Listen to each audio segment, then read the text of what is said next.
Photography finalists showcase the wonder and fragility of world's oceans, a close-up of a leopard seal's gaping jaws, an octopus sheltering in a plastic bag, and a jackfish hiding inside a jellyfish are among the amazing photos selected as finalists in this year's Ocean Photographer of the Year competition.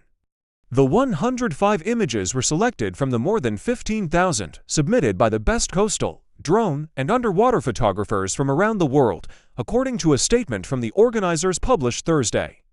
Other finalists include an image of a fluorescent algae octopus, a shot of scientists performing an ultrasound on a female tiger shark, and baby plainfin midshipmen still attached to their yolk sacs.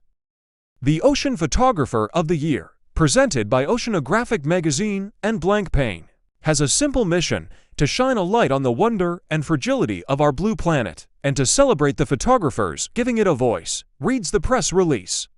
Categories include wildlife, adventure, conservation, fine art, human connection, and young photographer, with the overall winner and category winners scheduled to be announced on September 12th. The photos will be exhibited at the Australian National Maritime Museum in Sydney from November 28th, and at several more venues in early 2025. Last year's competition was won by Jialing Sai, whose photograph of a paper nautilus drifting on a piece of ocean debris at night, surrounded by heavy sediment, was taken in the Philippines.